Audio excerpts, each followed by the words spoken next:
Very long time ago na nga mga kameman nang ako ay nakapag-voice over. Ngayon ko nga lang ulit naisipan dahil sobrang busy ng kameman nyo dahil marami din naman akong ginagawa at syempre pumapasok din naman ako sa aking trabaho.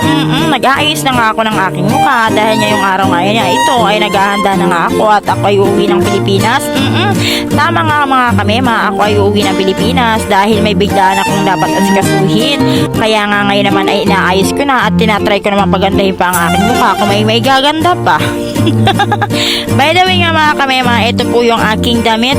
Napakaganda niyan mga kamema. Sa mga gustong umorder, ilalagay ko po sa aking comment section kung saan kayo pwedeng umorder. Sobrang nagustuhan ko nga itong damit na to mga kamema dahil sobrang kapal nung bandang leeg at saktong-sakto nga sa akin at sobrang kapal ng tela. Bali hindi kayo magsisisi dito mga kamema dahil talaga namang sulit ang ibabayad nyo. Pagkatapos ko nga makapag-ready mga kamema, ay buwaba na nga rin kami ng mga kasama ko dahil sasamahan nga nila ako at sila na nga lang daw maghahatid sa akin sa airport.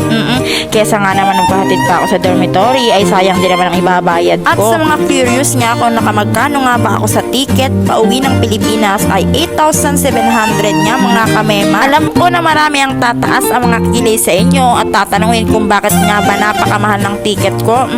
Dahil nga sa karamihan sa atin na pabalik-balik nga sa Pilipinas ay may mga idea na nga kung paano mag-DIY at sila na nga lang din minsan ang gumagawa ng reserve sa ticket. Since ako ay ayaw ko ng ganon dahil gusto ko nga makasigurado ay talagang sa dormitory na nga lang at si dormitory na nga lang ang pinapaasikaso ko sa aking ticket dahil kung magkaroon man ng problema ay wala na nga akong poproblemahin pa at si dormitory na nga ang bahala kung ano man ang magiging problema kung sakali. Sa totoo lang mga kamema, natawa na din ako dahil naka 8,700 nga lang ako sa ticket ko ngayon dahil nung nakarang taon ay naka 10,000 plus nga ako sa pagkakabili ko sa ticket dahil depende yan mga kamema sa mga season.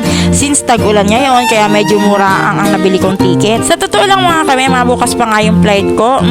Dahil hindi nga ako magpapahatid at may dadaanan nga kami sa Nanse kaya ngayon palang hapon ay talagang nag-train na nga lang kami. Pero dun sa mga gustong gayahin na nga lang at gusto na nga lang din mag-DIY papunta ng airport ay pwede nyong gayahin ang ginawa ko.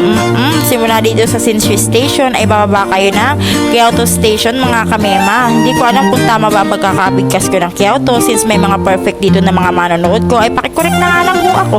At pagkarating mo na nga sa Kyoto Station mga kamema ay sasakay ka naman ng MRT at bababa ka naman sa Kaohsiung International Airport. Mga kamema, doon na nga eksakto ang baba. Pagkarating nga namin mga kamema sa airport ay dali-dali na nga lang din kami naghanap ng locker dahil iiwan ko muna yung luggage ko at nagugutom na nga kami. Dahil sa totoo lang mga kamema, napakabigat nga ng luggage ko. Sa mga nagtatanong nga kung ilang kilo nga ba ang dapat lang at kailangang dalhin sa airport ay 23 kilos nga lang at 7 kilos sa hand carry. Kaya naman kinakabahan ako dahil medyo sobra nga ang laman ng aking maleta at baka nga mapagbawas pa ako, sayang naman din. Pagkatapos nga namin makahanap ng locker mga kamema, since napakabigat nga ng luggage ko ay doon na nga lang namin iiwan ay maghahanap naman kami ng makakainan. Dahil sa totoo lang mga kamema, nagmagdamag nga kami sa airport dahil ang totoong plano namin ay tatambay na nga lang kami sa loob. Hindi namin alam mga kamema, nagsasara pala ito at kinabukasan na nga lang nagre-resume ng 5:20 ng umaga. Kaya naman dali-dali na nga namin iniwan niya ang luggage namin at lumabas nga kami papunta sa kabilang street at doon na nga lang kami kakain sa McDo at magpapalipas ng magdamay. Fast forward nga mga kamema, kinabukasan ay nakuha ko na nga yung maleta ko at ipapakilo ko na nga sa baggage. Sana nga hindi masungit ang matapatan ko at alam kong sobra talaga ang maleta ko ng 2 kilo. Charot! Hindi nga ako nagkamali diyan mga kamema, tama ang hinala ko, sumobra nga ako.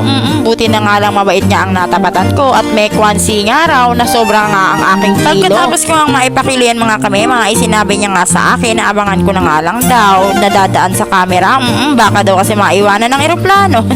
Nang makita ko na nga mga kamema na sigurado na makakapasok sa eroplano at hindi ko maiiwanan ay pumasok na rin kaagad ako at pumunta na nga ako sa immigration. Dahil kailangan ko na rin namang mapatunayan na ako talaga yung nasa passport. Charot! At pagkatapos ko ang mapatunayan na ako yung nasa passport at ako ay factory worker at hindi ako lumaki sa farm ay dali-dali na nga rin akong pumasok sa eroplano. Dahil excited na nga rin akong uuwi at excited na rin ako magtapo ng pera. Charot! So yun lang mga kamema sa A Day in My Life as an OFW here in Taiwan.